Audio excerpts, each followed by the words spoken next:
Bueno, una cosa es cierta, y es que Fred Hartley realmente cree en el poder de la oración.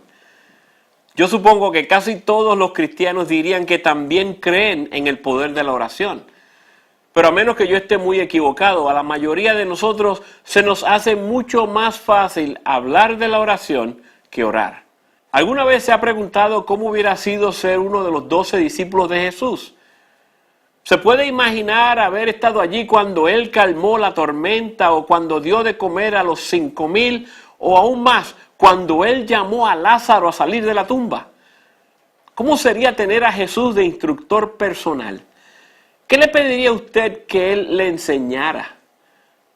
Un día, tal vez tanto como 2 años luego de comenzada su relación con Jesús, sus discípulos le hicieron tal petición a Jesús. Le dijeron: Señor, enséñanos a orar.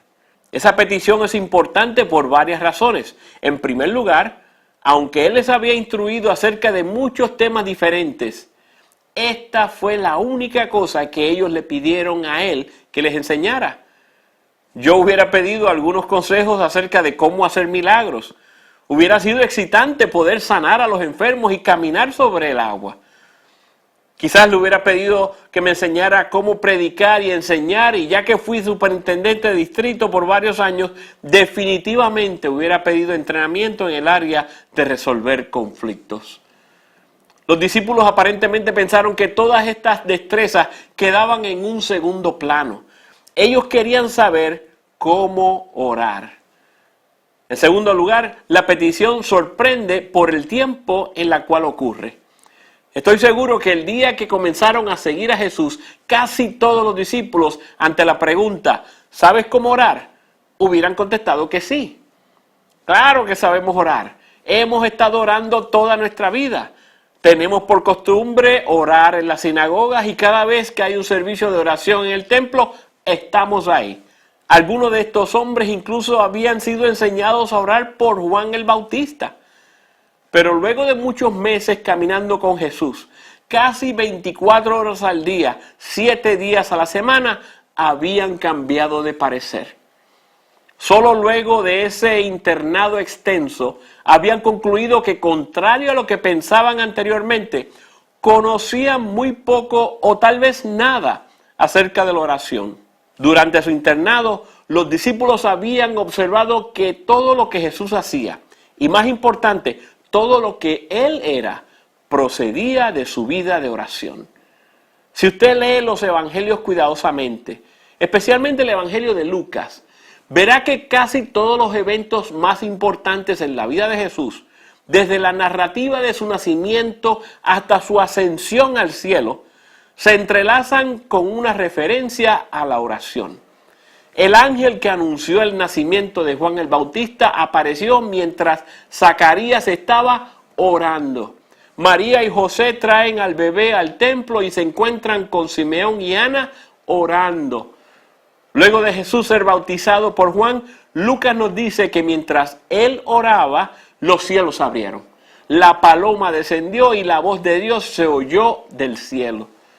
Antes de escoger a los 12 discípulos, Él pasó la noche entera orando. Y antes de hacer muchos de sus milagros, Él miraba al cielo y oraba. Los discípulos vieron todo esto y llegaron a entender que para Jesús todo procedía de su vida de oración con el Padre.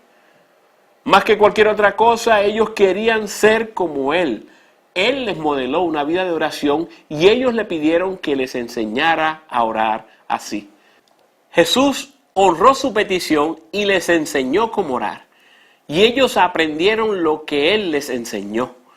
Cuán bien aprendieron es evidente en el libro de los Hechos, que acertadamente se ha dicho es el historial de la iglesia primitiva en oración. Así como cada evento significativo en la vida de Jesús fue precedido por o enlazado a un tiempo de oración, también cada gran evento del libro de los Hechos, comenzando con la llegada del Espíritu en Pentecostés, proviene de u ocurre durante un tiempo de oración. La mayoría de los primeros cristianos no fueron famosos por su predicación. Los únicos sermones que conocemos fueron predicados por Pedro, Pablo y Esteban.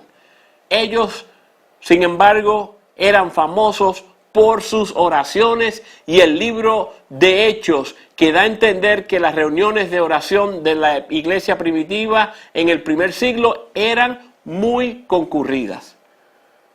Los primeros días de la alianza se caracterizaron por ese mismo compromiso con la oración.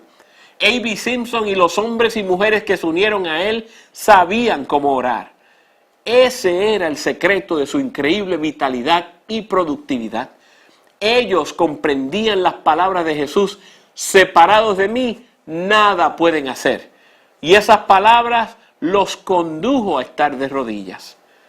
Pero los tiempos han cambiado y nosotros también. No hay tantos guerreros de la oración como antes. Los cultos de oración ya no son las reuniones más concurridas de nuestras iglesias. De hecho, estoy bastante seguro que mucha gente aliancista rara vez, si alguna, asisten a un culto de oración. Yo he visitado varias veces el estado de Nueva Jersey y tengo varios amigos que residen en ese estado. Una de las cosas que ha hecho famoso a ese estado fue el hecho de que el hombre más inteligente del mundo vivía ahí, y en cualquier día, si usted se proponía viajar a Princeton, podía entablar una conversación con el gran Alberto Einstein, mientras él daba su paseo diario por el recinto de la universidad. Una tarde, un joven estudiante graduado detuvo al genio excéntrico y le pidió su sabiduría y asistencia. El estudiante, que cursaba un doctorado en física, había alcanzado la etapa cuando se le requería anunciar el tema de su disertación. Doctor Einstein, le dijo, se supone que investigue un tema sobre el cual nadie más ha escrito, pero parece como si toda área de investigación posible ya ha sido tomada. ¿De qué debo escribir? Luego de reflexionar un momento, Einstein le contestó: investiga acerca de la oración. Alguien necesita investigar acerca de la oración. Quiero retarlos a unirse a mí en una búsqueda. Vamos a aprender acerca de la oración. Sin duda hay otras cosas a las cuales debemos prestarle atención, pero no hay nada más importante o más básico. Realmente la oración es la tarea principal del pueblo de Dios. Señor, enséñanos a orar.